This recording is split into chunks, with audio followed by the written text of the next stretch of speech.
أعوذ بالله من الشيطان الرجيم بسم الله الرحمن الرحيم الحمد لله رب العالمين الرحمن الرحيم مالك يوم الدين إياك نعبد وإياك نستعين. Kita bahas ayat Iyyaka na'budu wa iyyaka nasta'in. Pertama-tama saya ingin membahas mengenai aspek bahasa dulu. Iyyaka na'budu wa iyyaka nasta'in. Susunan bahasa Arab itu ada kalimat verbal, ada kalimat nominal. Kalau kalimat nominal, subjek dulu baru predikat. Tapi kalau kalimat itu verbal, predikat dulu baru subjek. Atau fi'il kemudian diikuti fa'il. Fi'il itu kurang lebih sama dengan kata kerja. Saya bilang kurang lebih karena tidak selalu fi'il itu dalam bahasa Indonesia sama dengan kata kerja. Ya, anggaplah fi'il itu biasanya kata kerja. Di antara kata kerja itu ada yang transitif, ada yang intransitif, ada yang muta'addi, ada yang lazim. Yang transitif butuh objek, atau yang muta'addi butuh maf'ul bih. Yang lazim tidak butuh maf'ul bih. Kata na'budu itu dari kata abada ya'budu, yang kita terjemahkan dalam bahasa Indonesia mengabdi. Kalau kita menerjemahkan dengan kata ibadah, maka seringkali konotasinya atau kandungannya itu lebih sempit daripada mengabdi. Karena kalau kita mengatakan ibadah, seringkali yang dimaksud ibadah itu kegiatan-kegiatan ritual saja. Rajin beribadah itu rajin melakukan ritual ibadah. Tapi kalau mengabdi, apapun yang kita lakukan hanya dalam rangka menyenangkan Allah. Jadi kalau kita mengatakan Iyyaka na'budu, lebih enak kita terjemahkan hanya kepadamu kami mengabdi. Mengabdi itu dalam diadopsi juga dalam bahasa Indonesia dengan kata benda abdi. Kalau di kerajaan, abdi itu ya orang yang menyediakan waktu dan tenaganya full hanya untuk kerajaan. Seperti kalau di Jogja itu ada abdi dalam. Nah, kita menerjemahkan na'budu lebih baik dengan mengatakan mengabdi. Artinya apapun yang kita lakukan hanya untuk menyenangkan Allah. Menyenangkan itu bahasa yang lebih mudah daripada mencari ridho Allah. Ridho artinya senang dan puas. Jadi apapun yang kita lakukan hanya dalam rangka membuat Allah senang dan puas dengan kita. Lagi masih di aspek bahasa. Susunan kalimat verbal itu mestinya kata kerja, subjek, baru objek. Misalnya ya'budul mu'minuna rabbahum. Ya'budu mengabdi, al-mu'minuna orang-orang mukmin, rabbahum kepada Tuhan mereka. Jadi fi'il, fa'il, maf'ul. Kata kerja, subjek, objek. Tapi di sini susunannya dibalik. Jadi kalau saya tadi kasih contoh ya'budul mu'minuna rabbahum, al-mu'minuna kita ganti dengan kita, kami. Nah, kami itu bahasa Arabnya nahnu. Kalau nahnu itu dirangkai di dalam kata kerja, maka dia disatukan di dalam kata kerja itu menjadi suffix atau suffix, prefix, menjadi prefix. Prefix itu awalan. Awalan itu berupa non di depan, na'budu. Jadi na'budu itu sama dengan ya'budu nahnu. Tapi tidak begitu dalam bahasa Arab. Nahnu itu diganti dengan nun, ditaruh di depan na'budu. Jadi mestinya na'budu rabbahu, na'budu Allah. Misalnya dalam ini apa yang kita abdi adalah Allah. Na'budu Allah. Nah, Allah ini kita menyebut namanya Allah Di ayat ini kita menyebut Allah itu sebagai engkau, pihak yang kedua. Kalau pihak kedua menjadi na'buduka. Susunan aslinya na'buduka. Tapi K ini boleh dipindah ke depan. Cuma kalau dipindah ke depan dia K itu suffix, akhiran. Akhiran dia tidak bisa berdiri sendiri. Supaya bisa berdiri sendiri di depan, maka ditambah dengan iya, menjadi iyyaka na'budu. Kenapa dibalik? Dibalik ada maksud. Maksudnya litahsir, untuk mengkhususkan. Jadi kalau dibalik iyyaka na'budu, terjemahnya hanya kepadamu. Jadi hanya itu, kata hanya itu terjemahan dari dibaliknya susunan iyyaka yang semestinya di belakang ditaruh ke depan.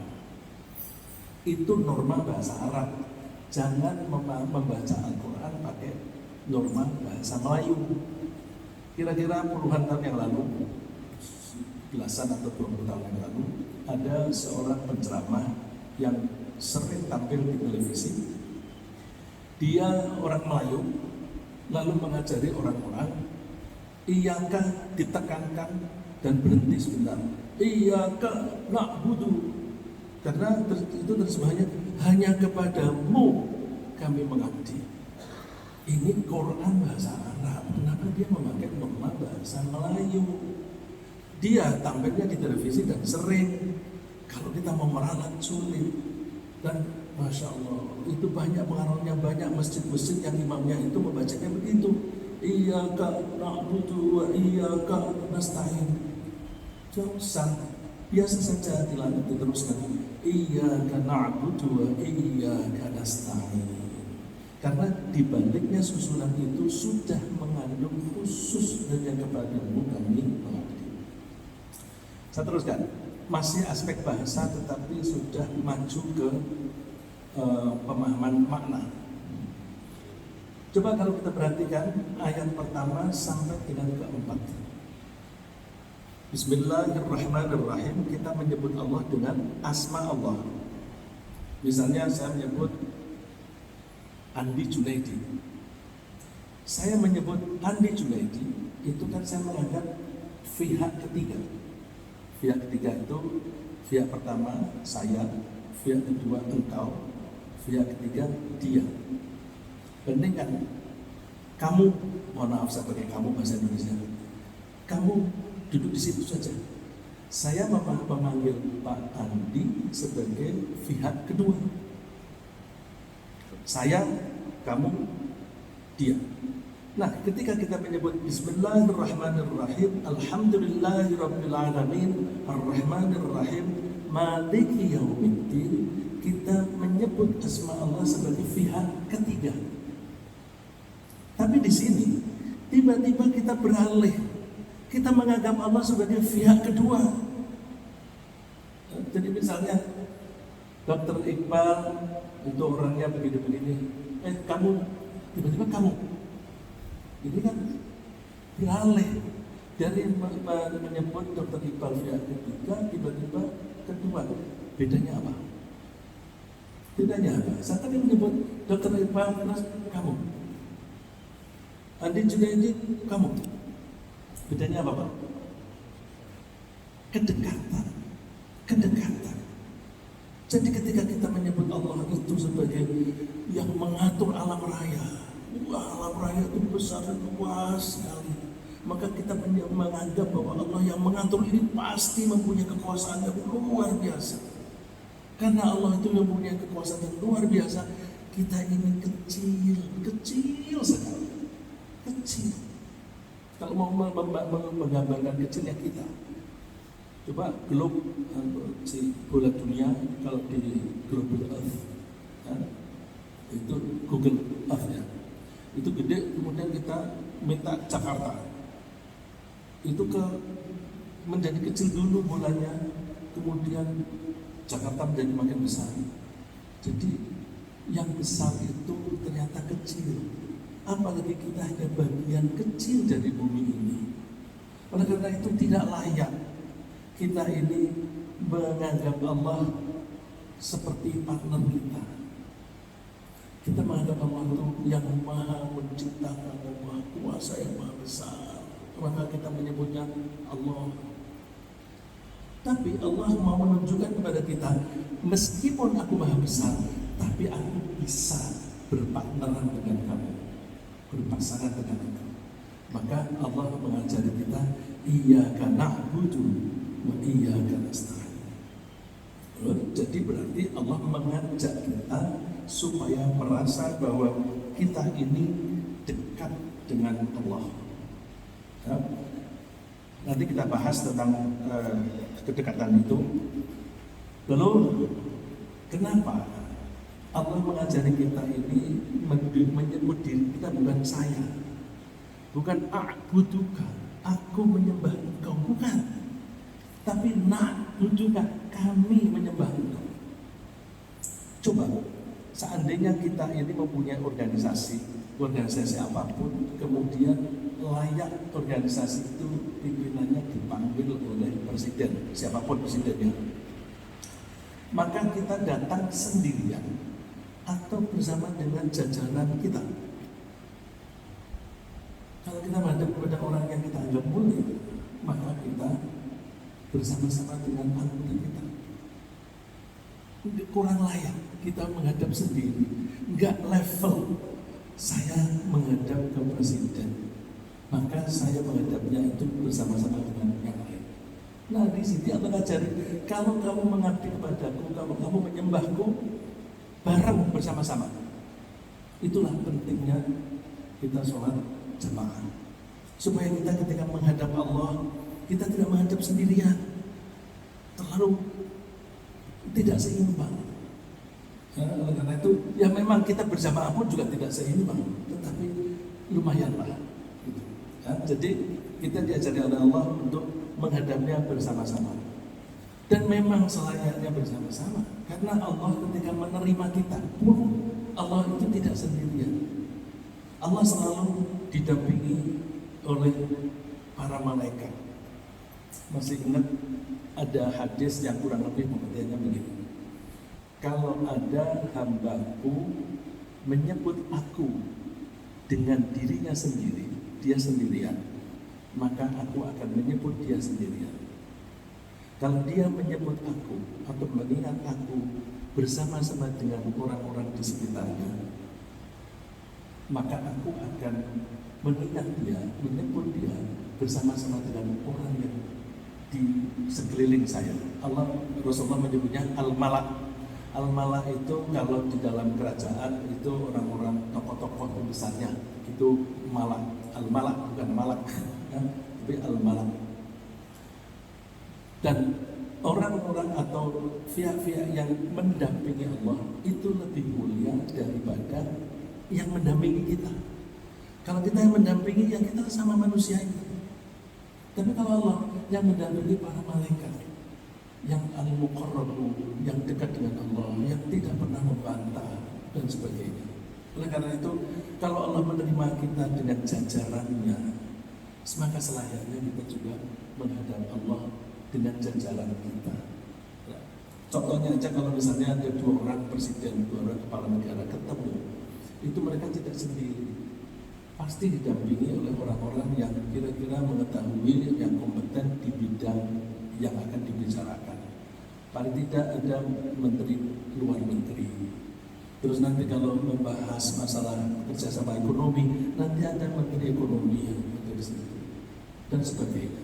Oleh karena itu layak kalau Allah menganjurkan kita mengatakannya iyyaka na'budu wa iyyaka nasta'in. Demikian pula susunan kalimatnya.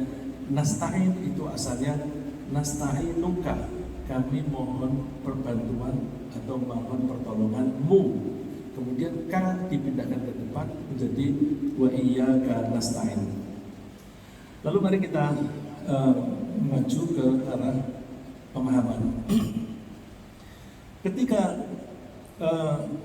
Allah menyebutkan Al-Fatihah mulai dari Bismillahirrahmanirrahim, Allah menyebutkan bahwa selayaknya kita melakukan apapun atas nama Allah atau dengan nama Allah. Dan kita mesti bersyukur karena Allah telah mengatur alam raya ini semua untuk kita. Allah mengatur alam raya ini dalam rangka menyayangi kita. Ar-Rahman, Ar-Rahim. Apapun yang dilakukan oleh Allah, semua dalam rangka kasih sayang.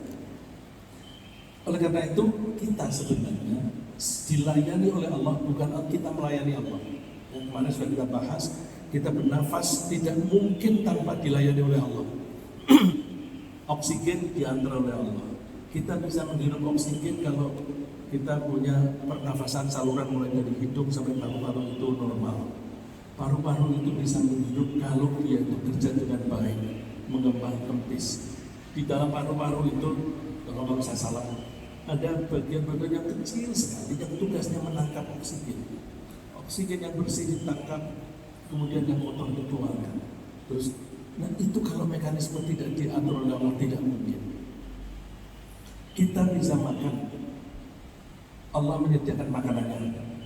Tanaman biji dibuat tumbuh sampai besar, kemudian berbuah, buahnya kita makan. Kambing asalnya kecil dibuat besar supaya dagingnya banyak, kita makan. Bukan hanya itu, ada hidangan yang suka gulai, yang suka pecel misalnya. Kita tidak bisa merasakan enak lezatnya itu kalau lidah kita, sarafnya itu tidak bekerja dengan baik. Di lidah kita itu ada saraf yang merasakan pahit, merasakan asam, merasakan asin, gitu kan. Nah itu tanpa dibuat oleh Allah nggak mungkin. Kalau kita ingin merasakan, coba minum air panas, teh panas, sangat panas, minum. Habis minum itu setelah kepanasan kita merasakan makanan menjadi kurang enak. Oh masya Allah, begitu pentingnya syaraf. Belum lagi kalau kita demam. Demam itu membuat syaraf-syaraf kita itu tidak normal bekerja, sehingga semua rasanya pahit. Siapa yang membuat kita bisa menikmati lezatnya mangga? Itu Allah. Dan seterusnya. Jadi kita itu dilayani oleh Allah non-stop 24 jam sehari. Berarti kita dimanjakan. Biasanya anak yang dimanjakan itu melonjak. Nah kita karena dimanjakan, itu memang dari lahir itu begitu. Kalau bahasa Inggrisnya itu take it for granted. Ya memang begitu. Nah kalau kita sudah bilang memang begitu, kita tidak bisa bersyukur. Maka kita mesti memahami masing-masing unit bila perlu sampai sekecil-kecilnya. Masya Allah, Rabbana ma khalaqta hadza batila. Tuhan, Engkau tidak sia-sia menciptakan ini. Semua ternyata ada tujuan Engkau menciptakan ini. Oleh karena itu kita harus waspada. Aku beri kamu kehidupan, aku beri kamu kenikmatan, aku beri kamu harta, aku beri kamu jabatan. Semua itu harus dipertanggungjawabkan. Maliki yaumiddin. Jadi Allah itu wanti-wanti, semua harus kamu pertanggungjawabkan. Aku memberi kamu tidak cuma-cuma. Permintaan Allah sederhana, udahlah nurut saja. Kita tidak akan bisa mengembalikan sebesar yang diberikan oleh Allah kepada kita. Nah, untuk bisa membalas itu, membalas dalam tanda kutip, tidak bisa membalas yang klop, maka kita harus merespon dengan ya Allah, saya merasa ana abduk, khalaqtani wa ana abduk. Engkau telah menciptakan aku. Karena itu aku adalah hambamu. Karena aku hambamu, maka aku hanya menghamba hanya kepadamu. Iya kenapa? Dan Allah, aku tidak bisa hidup ini. Aku tidak bisa berjalan dari rumah ke sini kalau bukan dengan pertolonganmu. Kalau di pertengahan jalan tiba-tiba aku jatuh, gak bisa sampai ke masjid. Di perjalanan tiba-tiba kaki saya kram, gak bisa sampai ke masjid. Ya Allah, ini semua dengan pertolongan-Mu. Maka kami minta pertolongan hanya kepadamu. Wa iyyaka nasta'in. Jadi kita mungkin lebih banyak sering menyebut ini. Dan memang kita sudah dianjurkan oleh Allah sering mengucapkan ini, semacam komitmen. Kita membaca ini setidak-tidaknya sehari 17 kali. Iya karena dua iya kan. Kenapa 17? Karena sholat yang wajib itu 5 kali, jumlah rakaatnya ada 17. Sedangkan kata Rasulullah, sholat tidak sah kalau tidak membaca Al-Fatihah. Iya karena itu bagian dari Al-Fatihah. Berarti kita setidak-tidaknya 17 kali menyatakan komitmen. Iya karena itu iya karena. Kalau kita 17 kali janji kepada Allah, komit kepada Allah, hanya kepadamu kami mengabdi, tapi nyatanya kita semaunya sendiri, itu mencela-mencela itu kan. Bahasa kasarnya itu ya munafik. Kita jangan sampai menjadi munafik. Mohon maaf kalau saya mengatakan munafik ini, kita introspeksi pada diri kita, jangan sampai hati kita munafik, tapi kita jangan terapkan untuk menuduh orang lain munafik. Ya, bukan untuk menuduh orang lain. Saya hanya mengajak menjaga kesucian kita sendiri, menjaga ketaatan kita sendiri, menjaga ketakwaan kita sendiri. Maka kalau saya mengatakan itu kan indikasi kafir, bukan untuk menuduh orang, tapi untuk menjaga jangan sampai di hati kita ada sekecil apapun kekafiran itu. Ya, jadi kita menyatakan komitmen itu memang selayaknya karena kita dilayani oleh Allah dengan baik, dengan penuh kasih sayang. Maka kita setiap hari minimal 17 kali kita menyatakan komitmen secara lisan, kita ucapkan tidak hanya dalam hati, iyyaka na'budu wa iyyaka nasta'in. Dan kalau kita mengabdi hanya kepada Allah, itu sebenarnya sejalan dengan tujuan Allah menciptakan kita. Jadi kita mengabdi kepada Allah, terus Allah menciptakan kita dalam rangka supaya kita mengabdi. Jadi pas maksudnya Allah menciptakan kita dan apa yang kita lakukan itu pas. Kalau pas itu berarti harmonis. Harmonis itu penting. Hidup tanpa harmonis kita sengsara, Pak. Sengsara. Lahiriah saja mata kita 2 itu serasi. Bagaimana kalau ada orang matanya yang kiri sipit, yang kanan lebar, yang kanan lebar sama dengan orang-orang Arab itu. Cantik kan atau tak bagus kan? Terus yang kiri seperti orang-orang Cina. Ya, kalau sipit dua-duanya atau lebar dua-duanya itu yang cantik. Ya, ada semacam survei atau penelitian yang dilakukan oleh ahli social psychology, ilmu jiwa sosial. Nah, itu hanya berdasarkan kuesioner. Tanya, misalnya diberikan gambar wanita, macam-macam wanita. Mana yang cantik? Mana yang cantik? Mana yang cantik? Itu hasilnya. Yang cantik adalah yang harmonis, yang seimbang, yang serasi. Kupingnya sama besarnya, sama kecilnya, matanya juga sama, alisnya juga sama, dan sebagainya. Kalau berbicara mulutnya tidak naik turun, ya, itu cantik. Jadi lahiriah saja kita diberi pelajaran oleh Allah bahwa keserasian itu penting. Maka kalau kita ingin bahagia, suami istri mesti serasi, antara teman mesti serasi, antara penjual dan pembeli mesti serasi. Ya, itu penting.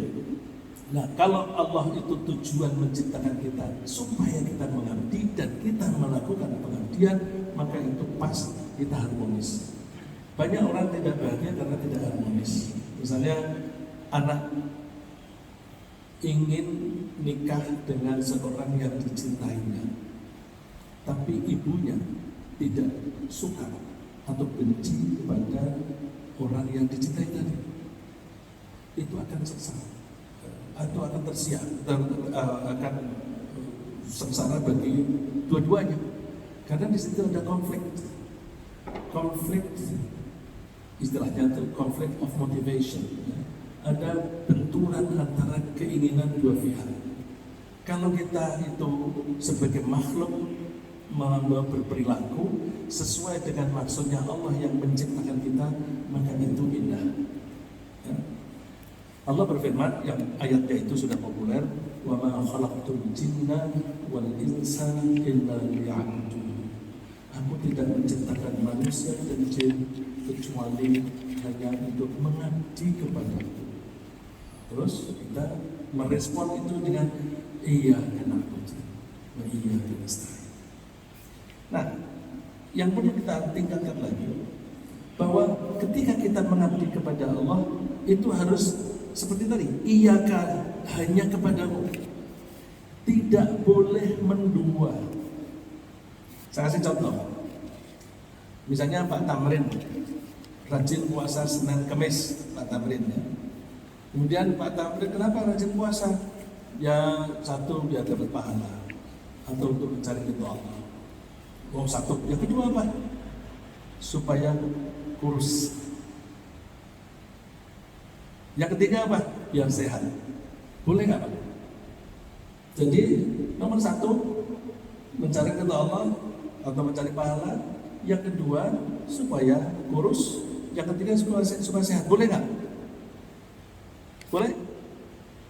Kalau boleh, berarti itu mengingkari komitmennya. Kan kita bilangnya iyyaka, hanya kepadamu. Kalau aku melakukan puasa ini untuk mencari ridho Allah, berarti tujuannya Allah. Tapi kalau supaya aku kurus, kepentingan siapa ya? Pribadi. Loh, kalau begitu kamu mengabdi kepada Allah plus pribadimu, nggak bisa. Kamu kan bilangnya iyyaka na'budu. Kamu tuh mengabdi hanya kepada Allah. Jangan mendua. Kalau mendua itu namanya apa Pak? Sharing, bukan? Sharing, tujuannya di-share. Satu untuk Allah, yang kedua untuk aku. Meskipun hanya aku, nggak boleh. Nggak boleh.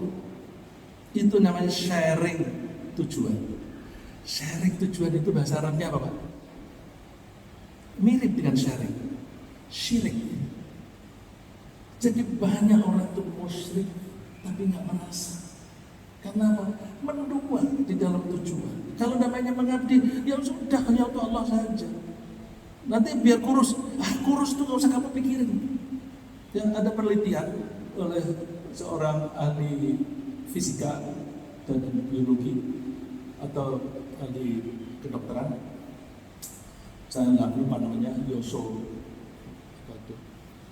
otografi, ya, teorinya otografi. Itu dia menemukan bahwa orang kalau puasa 12 jam lebih, tapi tidak lebih dari 24 jam, maka sel-sel itu akan, sel-sel yang jahat akan membunuh dirinya sendiri. Dengan sel-sel jahat membunuh dirinya sendiri, maka badan kita menjadi lebih sehat. Jadi puasa itu bisa menyebabkan kita sehat. Terus kalau mempelajari teorinya itu teorinya panjang dan banyak istilah-istilah yang saya tidak tahu, tapi bagus sekali. Otopagi. Nah, terima kasih. Itu terus puasa memang bagus untuk kesehatan. Aku mau puasa biar sehat. Boleh nggak? Nggak boleh. Sehat itu hanya byproduct. Byproduct itu produk sampingan. Kalau produk sampingan nggak usah dicari. Yang dicari apa? Ridho Allah. Sehat pasti dapat. Dan perintah Allah pasti bagus. Kalau Allah menyuruh kita puasa, bukan hanya sekedar lapar-lapar saja, tapi supaya kita sehat. Dan puasa yang bagus kan minimum 1 bulan 3 hari minimum. Tapi lebih sering lebih bagus, tapi tidak boleh terlalu sering, terlalu tiap hari nggak boleh. Rasulullah nggak suka kalau orang puasa tiap hari gitu. Ya. Jadi kalau toh misalnya ada dokter memberi penjelasan bahwa kalau kamu puasa itu kamu akan sehat. Karena misalnya teori autopagi tadi atau teori toksin. Kalau kita makan terus ada sisanya, itu akan disimpan di dalam tubuh kita. Disimpan itu banyak sel-sel yang tidak punya pasangan. Nah, sel-sel yang tidak punya pasangan ini selalu mencari pasangan. Kalau dia mendapatkan pasangan yang seharusnya ada, kemudian ditempelin dia, menjadi racun. Sel yang sendirian ini namanya free radicals, radikal bebas. Nah, kalau kita puasa, radikal bebas itu di draw down, diturunin. Kalau itu turun, sehat. Nah, jadi kalau dokter misalnya memberi penjelasan, kamu pasti sehat kalau puasa. Terus jangan lupa, tapi kamu ketika puasa, niatnya jangan ini ya. Niatnya tetap karena Allah. Sehat itu hanya produk sampingan. Ya.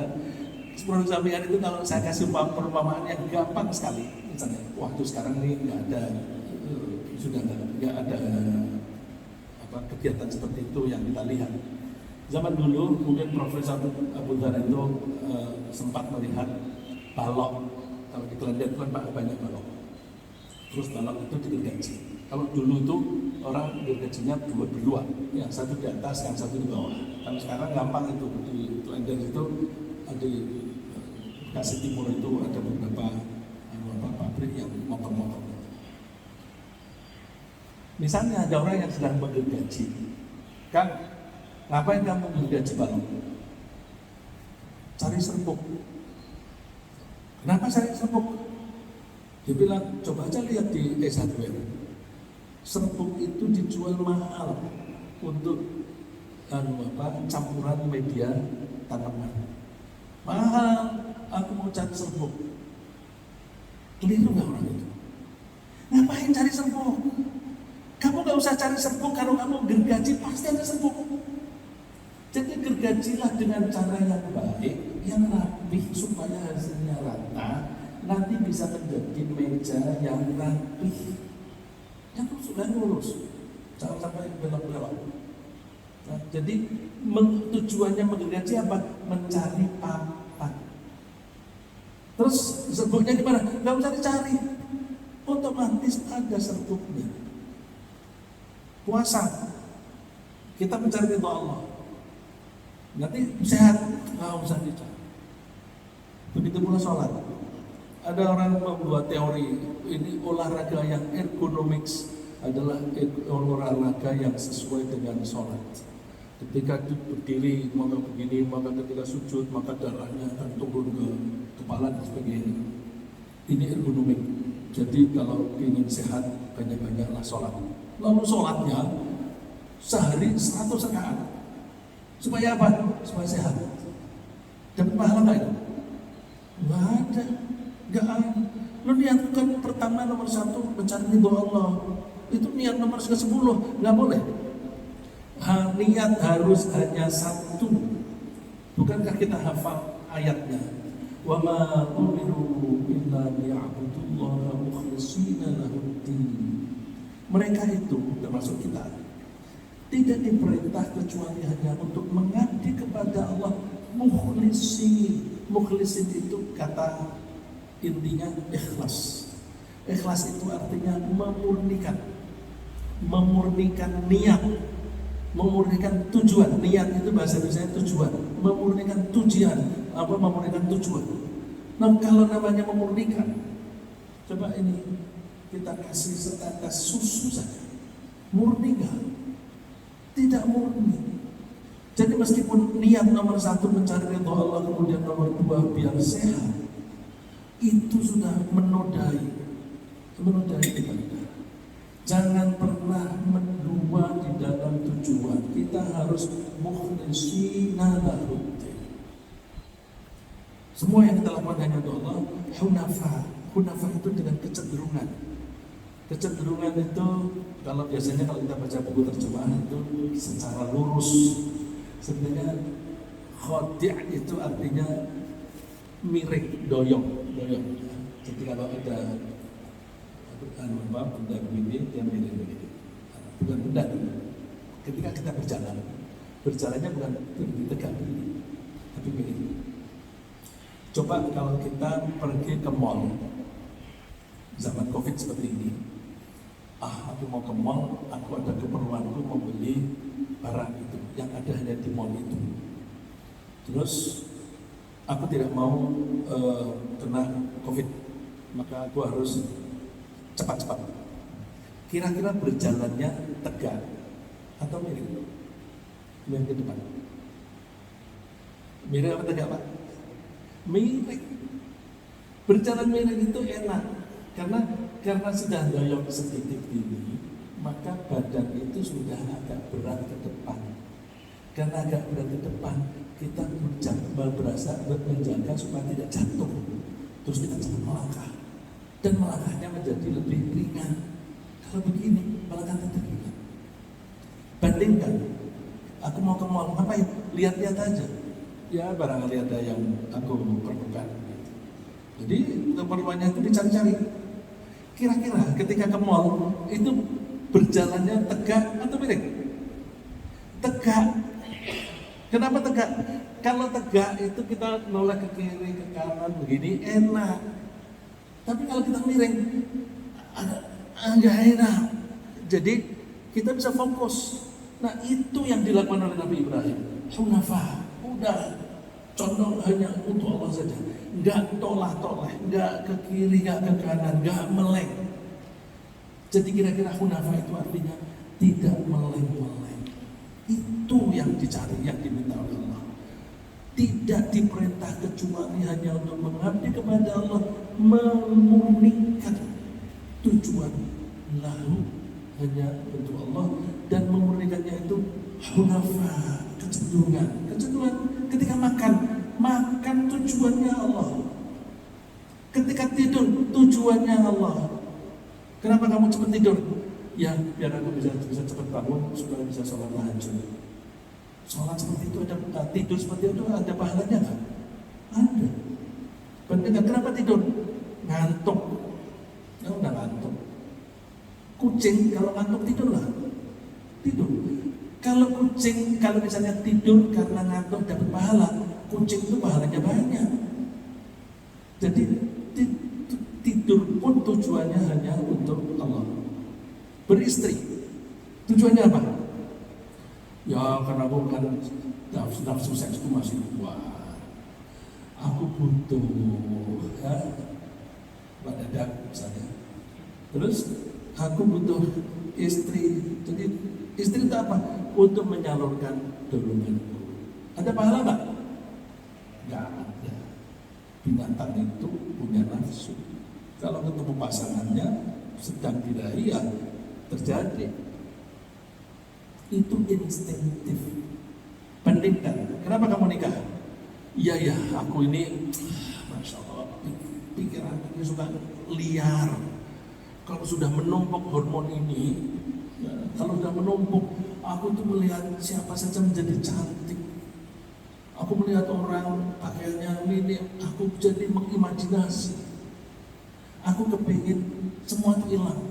Aku kepingin pikiranku hanya tertuju kepada Allah. Itu bayangan-bayangan di benakku ini, di pikiranku ini ganggu. Supaya tidak terganggu, aku mesti salurkan dengan cara yang halal. Caranya apa? Nikah. Dan nikah dalam rangka menundukkan hati kita, menundukkan hawa nafsu kita. Nikahnya ada pahala nggak? Ada. Jadi ketika kita bersenang-senang dengan istri di rumah, itu bisa dapat pahala kalau tujuannya mukhlisina lahuddin. Jadi dokter kandungan, bukan contohnya bukan Pak, tapi anaknya kandungan ya Pak, istrinya dokter itu. Kenapa kamu kepengen jadi dokter kandungan? Iya, karena kebanyakan dokter kandungan itu laki-laki. Aku ingin membebaskan banyak wanita dari dosa. Aku mumpung jadi perempuan dan aku berbakat, aku cerdas, aku kepingin jadi dokter kandungan. Jadi tujuanku jadi ketergantungan supaya membebaskan banyak orang dari dosa. Itu setiap melangkah ke kampus dapat pahala, mengeluarkan duit untuk biaya transport dapat pahala, bayar uang kuliah dapat pahala. Orang tuanya tentu pahalanya bisa lebih besar. Jadi udahlah, pokoknya apapun yang kita lakukan seperti itu. Nah, contoh yang diberikan tadi saya menyebut Nabi Ibrahim. Nabi Ibrahim itu diperintah oleh Allah aslim. Ya, ayatnya itu di surat Al-Baqarah ayat 131. Idz qala lahu rabbuhu aslim. Ketika Tuhannya berkata kepada dia Ibrahim, aslim. Tunduklah kamu. Qala aslamtu li rabbil alamin. Dia menjawab, aku tunduk kepada Tuhan yang mengatur alam raya ini. Nah, kata aslim itu jangan dipersempit artinya. Orang seringkali mempersempit aslim itu masuk Islam lah. Aslama fa aslaman, maka dia masuk Islam. Loh, kalau masuk Islam itu artinya sempit, karena KTP saja bilang Islam, dia sudah dikatakan orang Islam. Islam itu artinya tunduk patuh kepada Allah, itu Islam. Agamamu apa? Agama ketundukan. Kalau Islam itu artinya ketundukan, maka semua nabi utusan Allah agamanya sama, yaitu Islam. Kalau tidak disebut Islam, ya karena mereka bukan orang Arab saja. Islam itu kan bahasa Arab. Jadi semua nabi itu agamanya Islam. Salah satu buktinya kalau orang suka dalil, ini coba di surat Al-Baqarah 131. Aslim. Jawabannya aslamtu li rabbil alamin. Iya, aku tunduk patuh kepada Tuhan yang mengatur alam semesta. Nah, oleh karena itu, untuk mempraktekkan tadi yang di surat Al-Bayyinah dan meniru Nabi Ibrahim, kita fokuskan perhatian kita semuanya kepada Allah. Itu di surat Ar-Rum ada, ini nomor ayatnya bagus, jadi supaya ingat aja nomornya bagus, 30. Ya, mengingatnya gampang. Fa'aqim wajhaka lid-din hanifa fitratallahi allati fatara an-nas 'alayha la tabdila li khalqillah dzalika ad-dinul qayyim walakinna aktsara an-nas la ya'lamun. Maka hadapkanlah wajahmu lillah, lid-din, kepada aturan-aturan Tuhan. Ya, din itu aturan-aturan yang membuat Allah. Hanifan, di sini biasanya diartikan secara lurus. Hanifan itu seperti tadi, berkecenderungan ke sana. Ya. Oke lah, artikan lurus boleh, karena orang yang berkecenderungan begini kecenderungannya lurus dan mencari jalan terpendek. Nah, kalau kamu mau menghadapkan wajahmu hanya kepada Allah, itulah fitrat Allah, itulah cara Allah menciptakan. Artinya apa? Bahwa Allah itu ketika menciptakan sesuatu itu ada karakter-karakter dasar dari sesuatu itu. Nah, karakter dasar ini kalau kita berperilaku sesuai dengan karakter dasar, maka ini adalah fitrahnya Allah. Fitrah itu dasarnya tunduk kepada Allah. Maka orang seringkali mengartikan fitrah itu fitratul Islam. Fitrah, sebenarnya fitrah itu artinya ciptaan. Jadi dasar perilaku yang diciptakan oleh Allah. Misalnya air, ini memang dia punya karakter. Kalau dia panas dia menguap, terus dia naik, terus nanti kalau berat turun lagi, dan seterusnya. Terus kalau 0 derajat dia membeku, itu karakternya. Nah, manusia itu memang kecenderungannya taat, nurut kepada Allah. Jadi kalau orang itu nurut mengikuti perintah Allah, dia sebenarnya sedang berperilaku sesuai atau sejalan dengan karakternya sendiri. Maka kalau ada orang yang membangkang, itu akan terjadi konflik. Dirinya itu kecenderungannya nurut, tapi kelakuannya tidak nurut. Saya kasih contoh, diri kita ini kan terdiri dari 2 bagian besar, jasad fisik dan roh yang dibuat dari nur. Dan selesai jam berapa? Masih? Nggak ketemu saya dikasih apa-apa. Hah? 5. Ya, jadi kita tadi saya bicarakan mengenai fitrat Allah, ciptaan yang Allah menciptakan kita. Kita itu punya kecenderungan untuk tunduk. Kalau kita itu tunduk, maka kita berperilaku sejalan dengan fitrahnya Allah. Kalau sejalan, maka kita tidak ada konflik di dalam diri kita. Kalau tidak ada konflik, maka hidup ini menjadi nyaman. Kalau mau membuktikan, kita kalau sedang sholat dan kita berhasil khusyuk, kan kita akan tenang, hati kita akan tenang. Kalau kita zikir, ingat kepada Allah, rasanya kita tuh tenang. Dan itu adalah cara Allah menciptakan segala sesuatu. La tabdila li khalqillah. Tidak ada yang bisa mengganti ciptaan Allah. Ini karakternya dia masih jatuh ke bawah. Ada nggak orang yang bisa mengganti jatuhnya ke atas? Nggak bisa. Yang bisa membuat sistem hanya Allah. Kalau ada lebih dari satu yang membuat sistem kacau alam raya ini. Nah, kita ini terdiri dari badan dan roh. Badan kita itu sudah seperti ini, tunduk seperti ini. Kalau dilepaskan, dia masih jatuh ke bawah.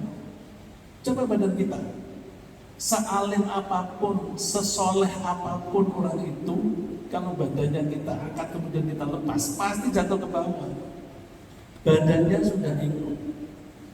Bahkan ada ayat yang menyebutkan bahwa waktu lahir pun bayi itu sudah tunduk kepada Allah. Sudah tunduk. Orang lalu menafsirkan ayat itu, misalnya sebelum lahir itu roh dikumpulkan, kemudian kapan itu ya, zaman yang dulu sebelum ada manusia itu roh sudah ada, dikumpulkan terus diberi ditawari, kamu mau nggak melaksanakan ini? Enggak. Karena ada ayat di surat Al-Ma'arij bahwa bukan di Al-Insan. Al-Insan hilum min ad-dahri lam yakun syai'an madhkura. Ada suatu masa di mana seseorang itu tidak bisa disebut apapun. Berarti dia nothing, enggak ada apa-apa. Rohnya belum ada. Lam yakun syai'an madhkura. Kalau bisa dibilang rohnya, berarti kan sudah bisa disebut. Kalau belum tidak bisa disebut berarti belum ada. Nah itu kalau dikatakan nurut gimana? Semua bayi di kandungan itu nurut. Ini saya kira Dr. Basuki yang lebih paham. Bayi itu kalau sudah waktunya, kalau normal ya, kalau sudah waktunya hampir lahir, biasanya kepala turun ke bawah ya Pak ya, turun sendiri. Nah, terus dia ketika mau keluar, jalannya itu sempit Pak, sempit. Tolong kalau saya salah dikoreksi. Kalau nggak sempit, kita juga repot.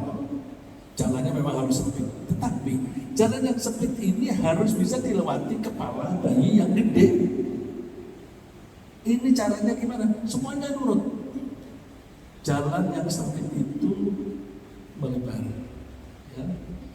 Kepala, mohon maaf, ini tengkorak itu ada kayak tulang-tulang begini. Nanti ketika melewati jalan yang sempit, dia akan segini menjadi lebih kecil. Nanti begitu keluar, dia akan merenggang lagi. Betul Pak ya? Oh gini. Oh gambarannya bukan begini tapi begini ya. Tapi benar ya bahwa itu menjadi mengecil itu benar ya?